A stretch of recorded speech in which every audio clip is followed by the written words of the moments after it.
में। फिर अभी न्यू रेजिमेन इंक्लूड किया गया है जिसको अपन बोलते हैं BPaLM regimen.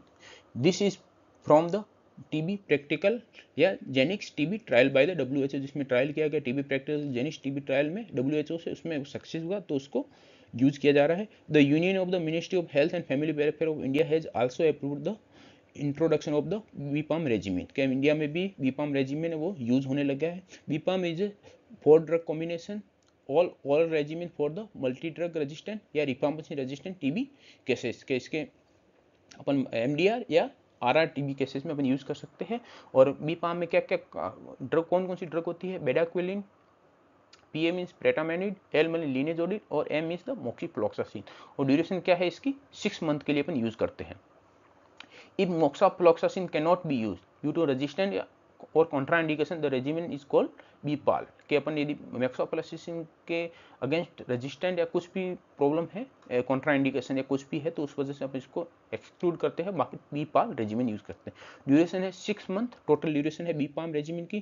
Can be extended to 9 month if needed for the extensive disease और बीपाल रेजिमेन के कोई भी डिजीज एक्सटेंसिव केस में अपन इसको ड्यूरेशन को एक्सटेंड कर सकते हैं 9 मंथ तक, या अपन बीपाम की जगह बीपाल रेजिमेन यूज कर रहे हैं जिसमें मोक्सीफ्लोक्सासिन यूज नहीं कर रहे, उस टाइम पे अपन को जो रेजिमेन है वो 9 मंथ तक ड्यूरेशन को अपन को एक्सटेंड करना पड़ता है।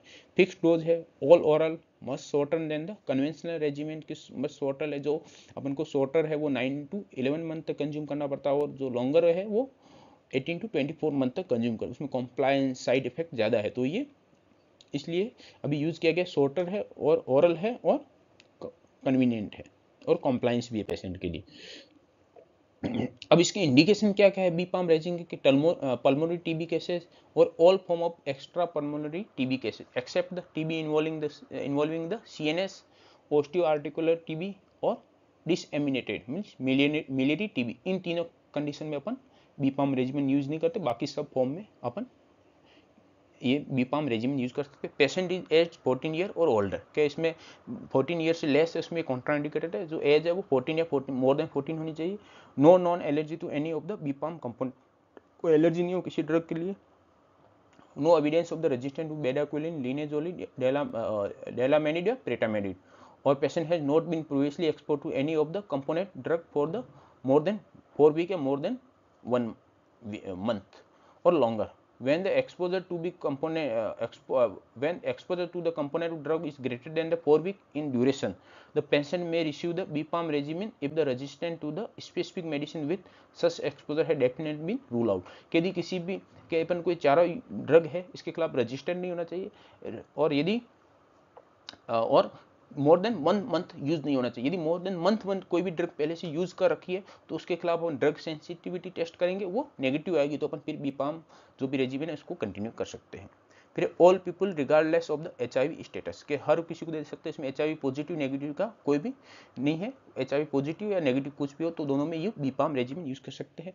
No XDR TB according to the 2021 WHO definition, case में XDR TB केसेज है वो बीपाम रेजिमेन से ट्रीट नहीं किए जा सकते। पेशेंट इज नॉट प्रेग्नेंट और breast feeding if the patient is premenopausal women is willing to use the effective contraception, कि यदि प्रेग्नेंट या ब्रेस्ट फीडिंग वुमेन है तो उसमें अब कॉन्ट्राइंडिकेटेड बीपाम रेजिमेन यूज नहीं कर सकते। यदि कोई प्रीमेनोपॉजल वुमेन है तो उस रिप्रोडक्टिव एज ग्रुप में वुमेन है तो उनको यदि बीपाम रेजिमेन ले रहे तो उसको अपन काउंसलिंग करेंगे कि आप इफेक्टिव कॉन्ट्रासेप्टिव मेथड साथ में यूज करो ताकि बीपाम रेजिमेन कंटिन्यू कर सको, प्रेगनेंसी को उस टाइम के लिए अवॉइड कर सको।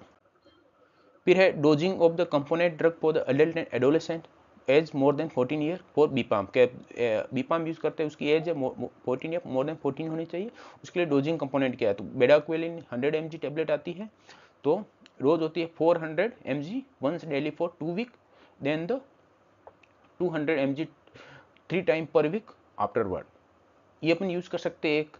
और सेकंड है 200 mg daily for 8 week, then the 100 mg daily. तो दो रेजिमेन है तो दोनों में से कोई भी अपन यूज कर सकते हैं। 6 मंथ के लिए अपन बेडाक्विलिन यूज कर सकते हैं, और बीपाम रेजिमेन है वो 6 मंथ के लिए कोर्स है। तो उसमें दो कंडीशन है, क्या तो यदि 400 mg once daily for 2 week तक वंस डेली लो, फिर 200 mg की tablet 3 time per week afterward कर सकते हैं, या 200 mg daily for 2 month, then the 100 mg daily. और प्रीटामेनिड है 200 mg tablet once daily, linezolid 600 mg tablet once daily, और मोक्सीफ्लोक्सासिन या levofloxacin 400 mg tablet for once daily.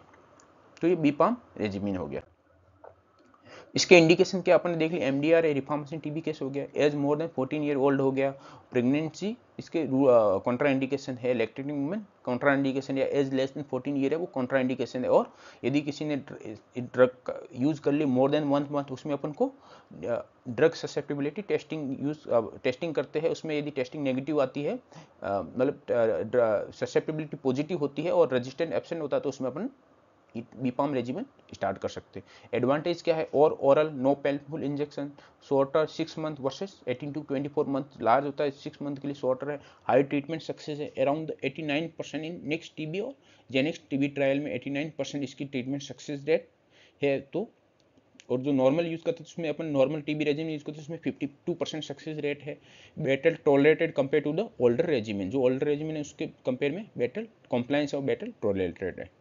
फिर एडवर्स इफेक्ट क्या है, बेडाक्विलिन की क्यूटी प्रोलॉन्गेशन है, तो ईसीजी मॉनिटरिंग रिक्वायर, प्रेटामेनिड की जीआई अपसेट हिपेटोटॉक्सिसिटी है, linezolid bone marrow suppression, peripheral and optic neuropathy से साइड इफेक्ट है, मोक्सीफ्लॉक्सासिन क्यूटी प्रोलॉन्गेशन या टेंडिनोपैथी करवा सकता है। तो इसमें अपन को रेगुलर मॉनिटरिंग की रिक्वायरमेंट होती है, जिसमें ECG, LFT, CBC, vision check is needed, जिसमें अपन रेगुलर मॉनिटरिंग की जरूरत होती है 6 मंथ अपन जब तक ट्रीटमेंट लेते हैं। फिर ड्यूरेशन ऑफ द रेजिमेन, जैसे अपन बात बीपाम रेजिमेन है तो 6 मंथ के लिए लेते हैं, मतलब 26 वीक तक इसका ड्यूरेशन है।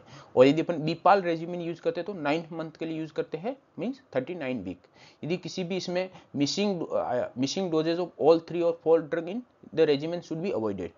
यदि अब if doses are missed, any interruption of the longer than the 7 days should be made up for by the extending the treatment duration। यदि इंटरप्शन है, अभी बीपाम रेजिमेन का interruption more than 7 days consecutive 7 days हो जाता है interruption, उस condition में अपन जैसे जो बीपाम रेजिमेन 6 मंथ के लिए यूज करते हैं उसको एक्सटेंशन 7 मंथ तक हो जाता है, 1 मंथ का एक्सटेंशन हो जाता है।